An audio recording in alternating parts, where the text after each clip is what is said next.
agora plantoides, aqui é um pequeno extra do episódio aqui com o querido Fábio e Floresta no AP. Floresta no AP.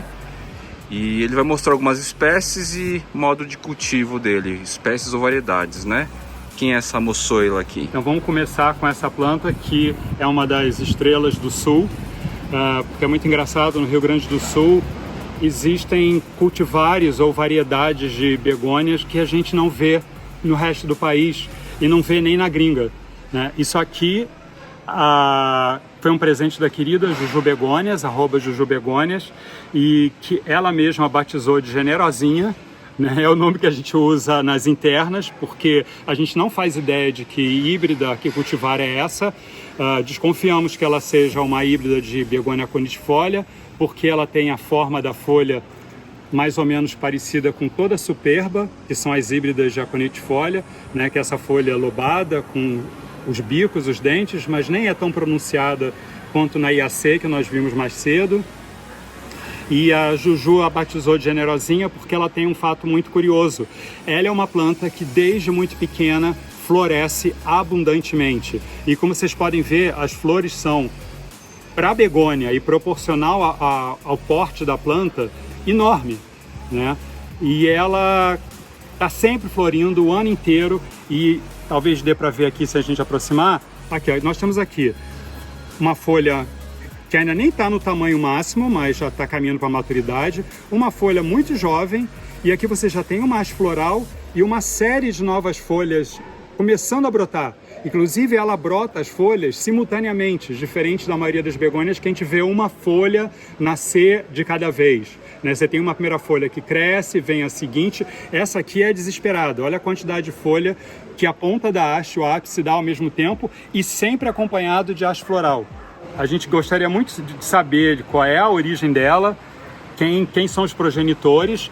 Provavelmente aconitifólia, mas a gente não sabe nem se é um híbrido primário ou se ela já é, por exemplo, uma recombinação de IAC com alguma outra coisa, porque ela tem muitas características diversas da IAC. Por exemplo, a IAC a gente pode encontrar com até 3 metros de altura. A IAC tem um caudex mini, parecido com a mãe aconitifólia, mas a Generosinha, a Juju, que tem experiência de longo prazo com essa planta, já teve várias, existem várias lá pela região dela e nunca apareceu uma batatinha modesta que seja. Então isso nos faz ver que ela é uma variedade diferente da IAC. Fora a cor da folha, que puxa para um azulado aveludado, né? O verso, a tonalidade é diferente, as pintas são muito discretas, quase indo embora, apesar de permanentes. A planta nunca passa de 1 metro, a planta madura, plantada no chão, o que é bem diferente do porte de uma IAC.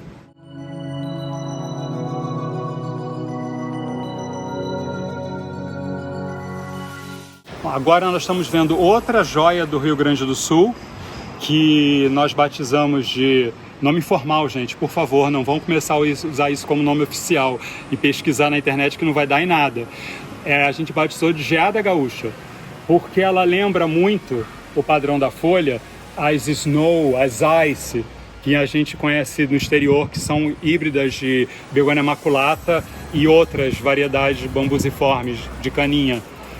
Então, como ela é muito comum no Rio Grande do Sul e a gente não vê no resto do país, nem no exterior, e por ela parecer as Ice e as Snow, a gente decide então que ela é Geada Gaúcha, que ela merecia um nome gaúcho e que falasse de uma característica climática do Rio Grande do Sul.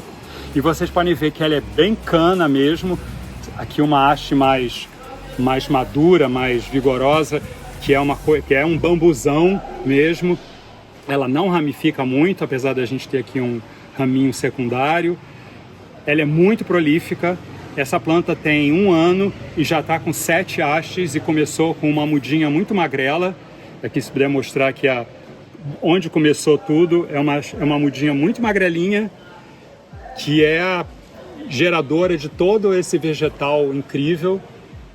Acreditamos que seja uma cultivar ou uma híbrida de maculata, porque, né, o aspecto da folha, as pintas, fala muito, né, maculata. Só que ela tem flor cor rosa chiclete, rosa Barbie, é uma cor muito intensa que a gente não vê em maculata.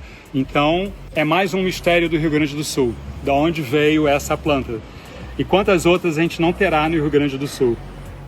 Substrato, normalmente as begônias, como que é composto? Eu não tenho uma fórmula muito rígida, eu vou usando o que eu tenho. O que eu uso hoje em dia e que me dá mais sucesso e tranquilidade, porque quem cultiva begônia sabe que qualquer excesso de umidade mais longa, adeus, vem um fungo e engole a tua planta por dentro. O que mudou muito a qualidade do meu substrato foi a casca de arroz carbonizado, porque não só promove muita aeração, como também drenagem. É botar água e não conta nem até para a água começar a sair. E a gente sabe de literatura que as begônias gostam de solo muito fibroso, elas crescem geralmente em paredão rochoso e quando é no chão é serrapilheira, ou seja, é aquele solo muito solto. Então a base do meu substrato é casca de arroz carbonizado, perlita, carvão moído bem pequeno. Eventualmente eu uso também brita zero, aquela brita bem miudinha, para dar mais soltura, aeração ao solo. Um pouco de humus. Eu não uso mais nada de terra vegetal, a maldita, eu não uso mais nada. A parte orgânica, a parte mais úmida é o humus. E com o tempo a própria decomposição lenta da casca de arroz carbonizado, né, é o que tem funcionado melhor para mim, que me dá menos problema do substrato ficar excessivamente molhado por tempo, né, tempo longo, e a planta apodrecer. Eu prefiro que ela seque muito rápido e eu possa hidratar do que o solo ficar muito molhado.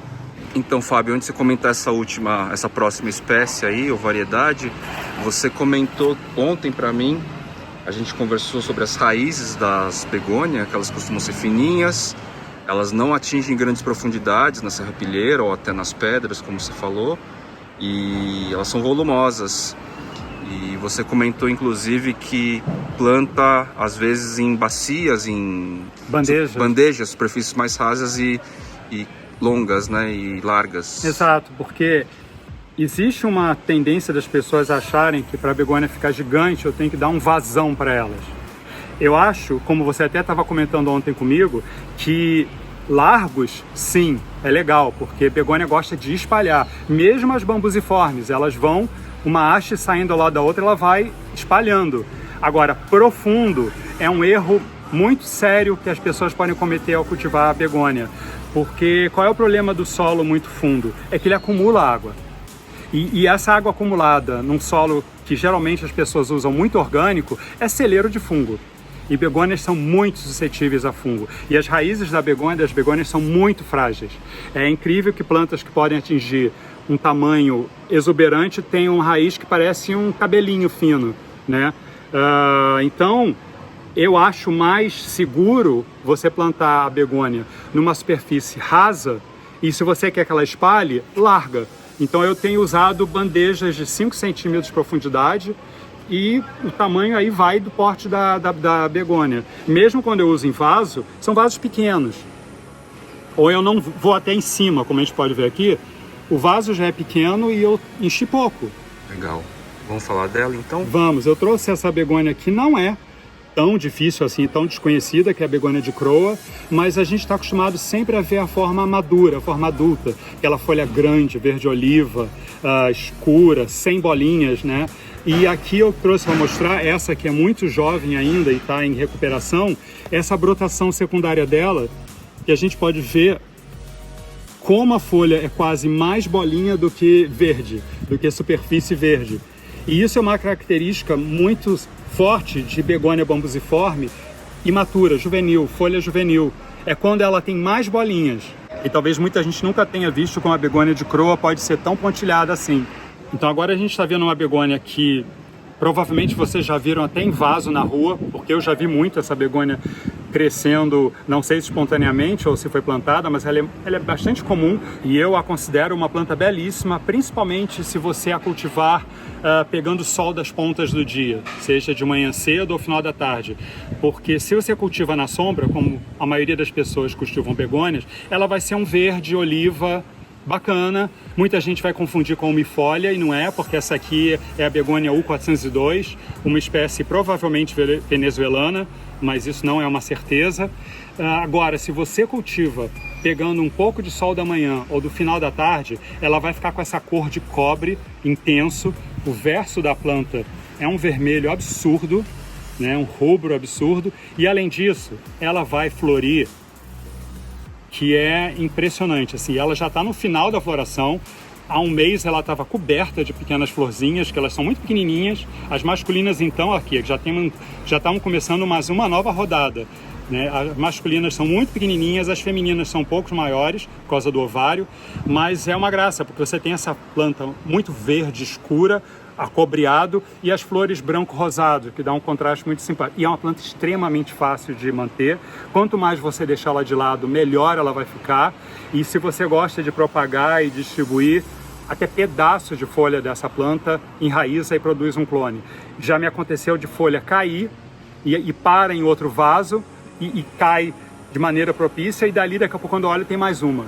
É uma planta fácil de cultivar. Eu acho que é uma boa porta de entrada para quem quer cultivar begônia. Para iniciante, então, né? Exatamente. Agora, não exagerem na umidade, porque essa planta apodrece tão rápido quanto ela floresce. Begônia U402. Ela ainda não tem um nome definido, porque o problema dela não ter recebido um nome é ela nunca ter sido encontrada no habitat. Ela só é conhecida em cultivo. E enquanto a planta não é conhecida no habitat, é uma questão muito delicada de descrever como uma espécie. Agora nós estamos vendo uma begônia brasileira, que é um xodó para mim, que é a begônia Thelmy. Aí, Fábio, você meio que fez uma estufinha caseira, é isso?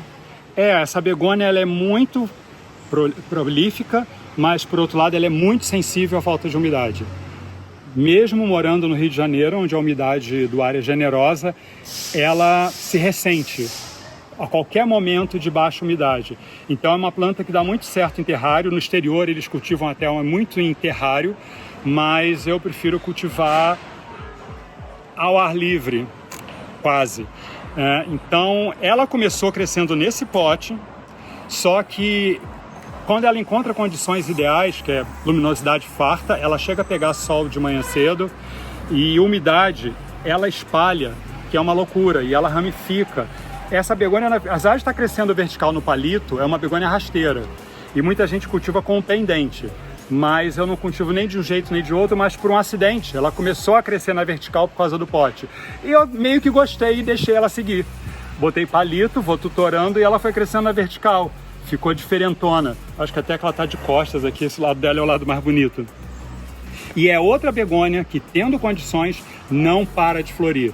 Vocês podem ver como tem flor, né, para todo lado. Aqui tem até uma haste de uma floração que já saiu, mas temos outros aqui.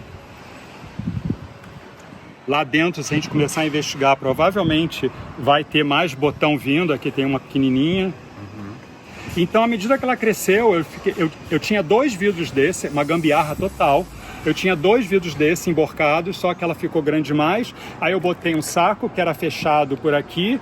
Ela extravasou, eu picotei, propaguei, mas ela já venceu de novo, então ela me venceu literalmente.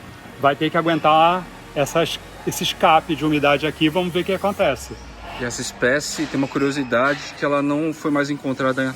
É outra que tem esse problema. In situ, né? Exatamente. A conitifolia, que foi uma das estrelas do nosso assunto principal, é uma begônia que, depois de encontrada no século XIX, ela desapareceu em habitat, e só muito recente, talvez década de 2010, ou agora não lembro exatamente, que ela foi reencontrada no norte do estado do Rio, né, que confirmava a origem dela. Essa é uma planta que nós temos em cultivo no mundo inteiro, e a gente não consegue descobrir exatamente de onde ela veio do Brasil.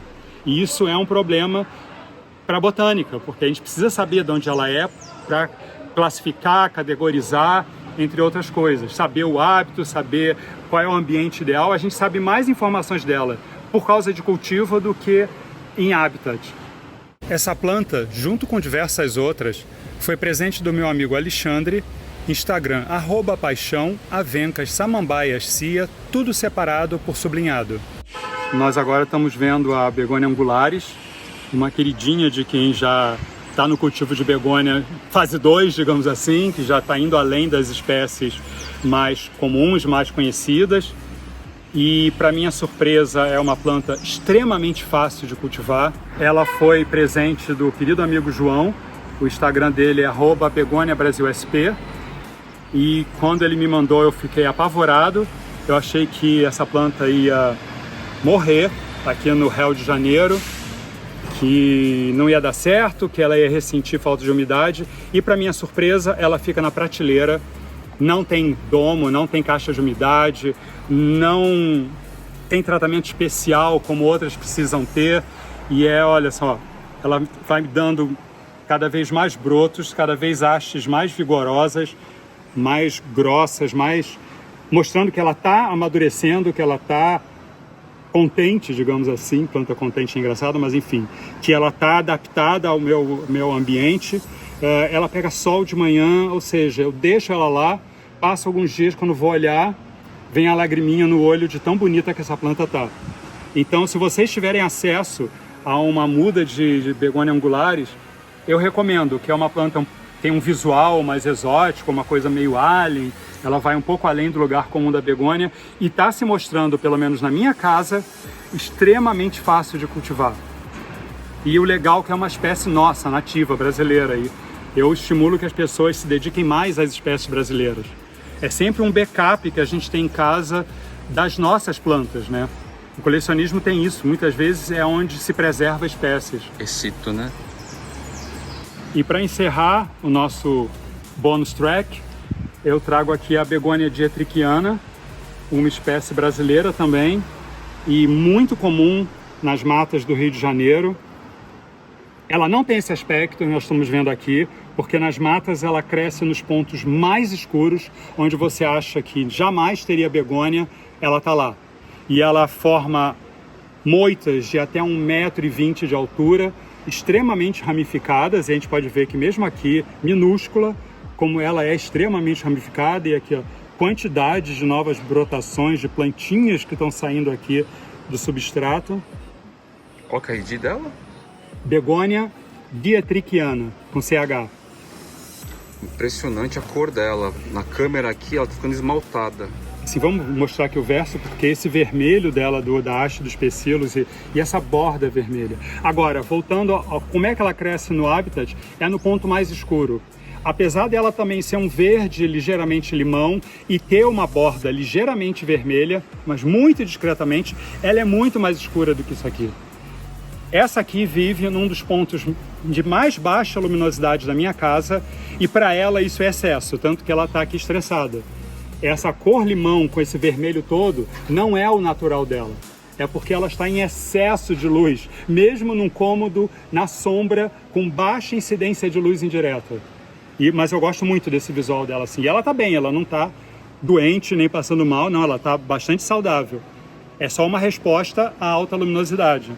É uma bela resposta, pra falar a verdade. Aqui na câmera, pelo menos... ela resulta muito bem na câmera. Ela tá com uma reflexão, assim, uns brilhos. Ela tem, esse brilho ela tem mesmo na mata. Você, quando vai andando, à medida que você se desloca, você vê esse reflexo nas folhas. Fica uma coisa meio da pavonina, sabe? Fica, mas é só brilho, não tem... e tal, muito interessante. Ela tem um verniz muito curioso.